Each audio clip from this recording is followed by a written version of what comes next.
Mis hermanos, Dios les bendiga. Para mí es motivo de gozo el poder hoy estar llevando el mensaje de la palabra del Señor. Como les decía en estos días atrás, a los que aman a Dios, todas las cosas le ayudan a bien. Hoy el Señor le permite que nosotros estemos en nuestros hogares, tenemos más tiempo para estar con nuestra familia, con nuestros hijos, las esposas con los esposos con sus esposas, y allí estamos haciendo el trabajo de evangelizar a aquellos miembros de nuestra familia que no conocían al Señor. Así que ánimo, mis hermanos, porque Dios nos llamó a esto y debemos cumplir, para que entonces no seamos nosotros solos los que le estemos sirviendo al Señor, sino que también nuestros familiares también puedan convertirse al Señor y juntamente con nosotros poder confiar y poder creer y poder servir al único Dios verdadero, a Jehová de los ejércitos. Hoy vamos a estar leyendo en Deuteronomio capítulo 14, versículo 22 hasta el versículo 29. Deuteronomio capítulo 14, versículo 22 al versículo 29. La palabra de Dios dice así: indefectiblemente diezmará todo el producto del grano que rindiere tu campo cada año, y comerás delante de Jehová tu Dios en el lugar que él escogiere para poner allí su nombre, el diezmo de tu grano, de tu vino y de tu aceite, y las primicias de tus manadas y de tus ganados, para que aprendas a temer a Jehová tu Dios todos los días. Y si el camino fuere tan largo que no puedas llevarlo, por estar lejos de ti el lugar que Jehová tu Dios hubiera escogido para poner en él su nombre, cuando Jehová tu Dios te bendijere, entonces lo venderás y guardarás el dinero en tu mano, y vendrás al lugar que Jehová tu Dios escogiere, y darás el dinero por todo lo que deseas, por vaca, por oveja, por vino, por sidra, o por cualquier cosa que tú deseares, y comerás allí delante de Jehová tu Dios, y te alegrarás tú y tu familia. Y no desampararás al levita que habitare en tus poblaciones, porque no tiene parte ni heredad contigo. Al fin de cada 3 años sacarás todo el diezmo de tus productos de aquel año, y lo guardarás en tus ciudades. Y vendrá el levita que no tiene parte ni heredad contigo, y el extranjero, el huérfano y la viuda que hubiere en tus poblaciones, y comerán y serán saciados, para que Jehová tu Dios te bendiga en toda obra que tus manos hicieren. Gracias, Señor, te damos por tu palabra. Te pedimos, Dios, que nos hables y que seamos nosotros oidores y hacedores de tu palabra. En el nombre de Jesucristo, amén. Hoy vamos a hablar acerca del diezmo. Y el título del mensaje hoy es La fidelidad en diezmar. Repito, la fidelidad en diezmar. Como podemos ver en los versículos que hemos leído, el Señor demandaba la 10ª parte de la producción de cada familia o de cada individuo. Como los israelitas dependían del campo, esos diezmos incluían granos, aceite, incluían vino, incluían animales, es decir, todo lo que aquellas personas producían. Y esto lo podemos ver en el versículo 22 y en el versículo 23. Según el comentario bíblico Mundo Hispano, dice que ese diezmo ellos lo llevaban al lugar que Dios había establecido.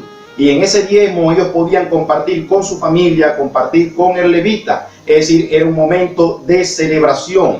Además de esto, en los versículos 24 al versículo 29, allí el Señor también indica que si por motivo de distancia no se podía llevar aquel diezmo en especie, también la persona lo podía llevar en dinero, podía vender aquello, luego llegar al lugar donde Dios había establecido para entregarlo. Él podía comprar lo que era necesario y allí juntamente o delante de Dios y juntamente a su familia y a los levitas, él podía consumirlo.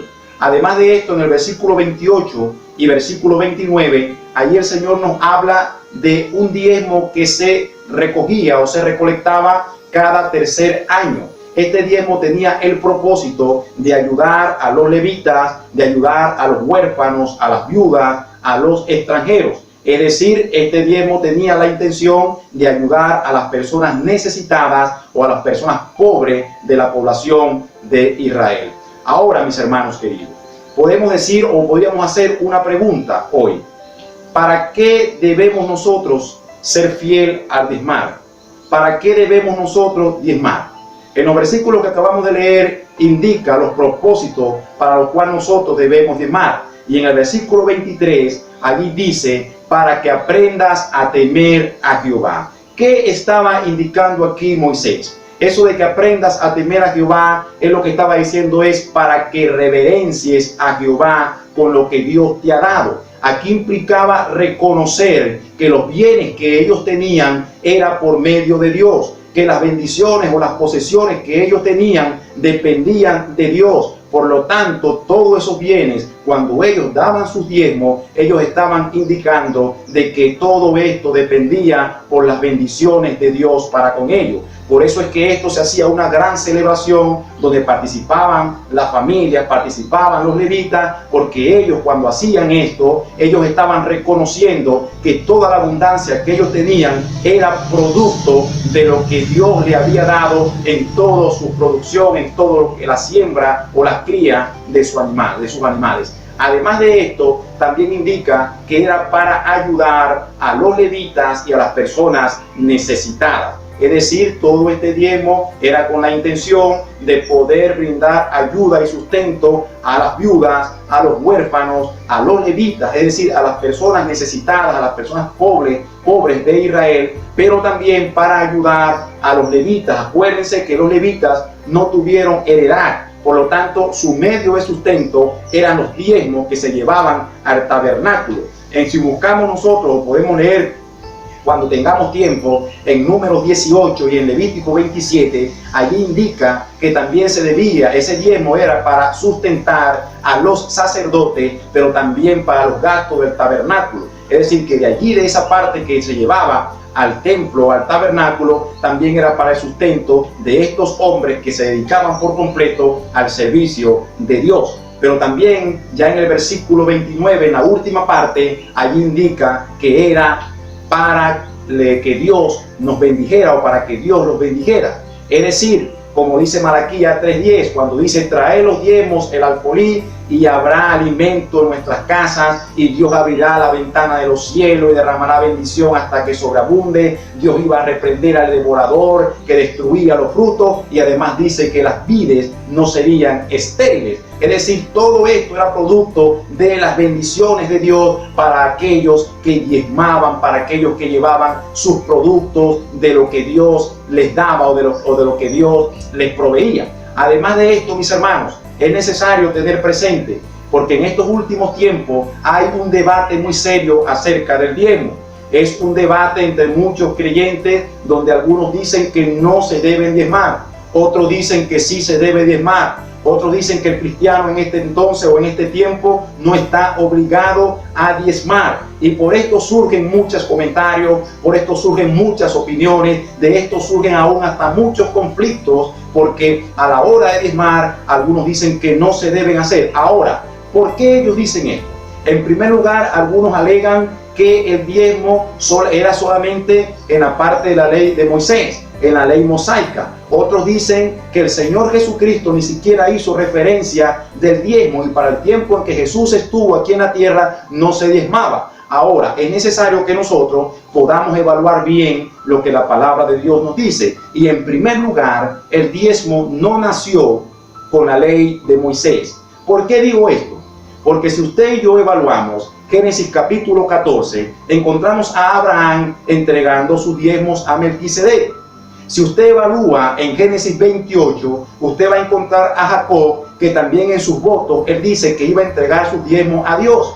Ahora, cuando usted evalúa el tiempo en que ellos hicieron estos votos del diezmar, en cuando Moisés establece la ley, usted se va a encontrar que pasaron una cantidad de años para lo que era parte cuando ya la ley de Moisés o en la ley de Moisés se estableció el diezmo como tal. Es decir, antes de la ley de Moisés ya las personas diezmaban, y lo podemos ver, como acabo de decir, el caso de Abraham y el caso de Jacob. Además de esto, en cuanto a Jesucristo, como decía hace rato, muchos dicen que Jesucristo, para la época de Jesucristo no se diezmaba, y que además de esto Jesucristo en ninguna parte hizo referencia al diezmo. Bueno, cuando Jesucristo habla de la parábola del fariseo y el publicano en Lucas capítulo 18, allí Jesucristo hace mención del diezmo. Y esto nos indica que para el tiempo en que Jesús estuvo en esta tierra, las personas llevaban sus diezmos al templo. Es decir, que las personas diezmaban. Además de esto, en Mateo capítulo 23, en el versículo 23, el Señor Jesús dice: ay de vosotros, escribas y fariseos hipócritas, que dejáis la menta, el eneldo, el comino, y dejáis lo más importante de la ley, que es la justicia, la misericordia y la fe. Y entonces Jesucristo termina diciendo: es necesario hacer esto sin dejar de hacer aquello. Ahora usted dirá: ¿pero qué tiene que ver esto? Si usted se da cuenta, Jesucristo no está condenando el diezmo. Jesucristo no se está oponiendo al diezmo, al contrario, Él está diciendo: es necesario dar el diezmo, pero sin dejar de practicar la justicia, la misericordia y la fe. Entonces, cuando usted se da cuenta de estas cosas, usted puede decir con toda seguridad: pero bueno, nuestro Señor Jesucristo no está condenando el diezmo. Jesucristo no se opone al diezmo. Por eso es que nosotros en este tiempo debemos estar claros, y nosotros como siervos de Dios, como hijos de Dios, debemos ser fieles al diezmar. ¿Por qué debemos o para qué debemos ser fieles al diezmar? En primer lugar, para nosotros reverenciar a Dios de lo que Dios nos ha dado. Cuando usted diezma, usted está indicando o usted está reconociendo que los bienes que usted tiene, que lo que Dios le ha dado, le pertenece a Dios. Y usted está indicando con su manera de actuar de que usted está reconociendo de que todo lo que usted tiene se lo debe a Dios, o se lo debemos a Dios. No es nuestra fuerza, no son nuestra riqueza lo que viene a nosotros. Es Dios el que permite que esa riqueza venga a nosotros. Es Dios el que permite, o el que nos da la salud, el que nos da la fuerza para trabajar. Y de lo que Dios nos da, nosotros también podemos llevarlo al templo para lo que viene, o para lo que sigue diciendo que es para el sustento de aquellos hombres que sirven también a Dios a tiempo completo. Debemos entender, mis hermanos, que tenemos hombres y mujeres que hoy en día se dedican completamente al ministerio. Nosotros también debemos, con nuestros diezmos, apoyar a esos hombres y a esas mujeres que hoy están trabajando al Señor, aquellos que están de misioneros, aquellos que están llevando el trabajo, teniendo el trabajo en la iglesia. Estos hombres y estas mujeres que se dedican a tiempo completo al Señor, también debemos sustentarlo. ¿Y esto es a través de qué? A través de nuestros diezmos. Pero también debemos tener presente que en nuestros templos, en nuestras iglesias, tenemos viudas, tenemos huérfanos, tenemos personas que están necesitadas, personas que necesitan de alimentos, que necesitan de medicina, personas que necesitan que se le atienda con alguna ayuda monetaria, y de allí surgen, o de esa ayuda monetaria vienen los diezmos, o con esos diezmos se pueden ayudar a estas personas. Entonces es necesario que nosotros podamos atender a aquellos que están necesitados. Pero además de esto, el versículo 29 termina diciendo que es para que Dios nos bendiga. Cuando usted y yo diezmamos, Dios nos bendice. Cuando usted y yo diezmamos, Dios nos provee. Cuando usted y yo diezmamos, se cumple lo que dice Malaquías capítulo 3. Dios nos da alimento, Dios nos bendice. Por eso es necesario, mis hermanos, que nosotros podamos dar de lo que Dios nos da. Así que, mis hermanos, les animo en el nombre de nuestro Señor Jesucristo, que podamos ser fieles al diezmar, entendiendo que cuando diezmamos al Señor, no lo estamos obligando a que Él tiene que darme más. No, el Señor nos bendice de acuerdo a su voluntad. Por eso debemos estar claros en esto, y debemos entender que cuando nosotros diezmamos, Dios nos bendice. Por eso, mis hermanos, hay que hacerlo para la gloria de nuestro Señor Jesucristo. Vamos a orar. Señor, gracias te damos por tu palabra. Te pido, mi Dios, que nos ayudes a nosotros poder diezmar, y que nosotros podamos hacerlo con alegría y con gozo, sabiendo, mi Señor, que estamos reconociendo de que lo que nosotros damos es porque tú nos lo has dado. También reconociendo de que estamos ayudando a aquellos que necesitan del sustento diario, pero también estamos reconociendo o entendiendo de que cuando lo hacemos, tú nos bendices. Por eso, Señor, gracias te damos en el nombre de Jesucristo. Amén. Dios les bendiga y Dios les guarde.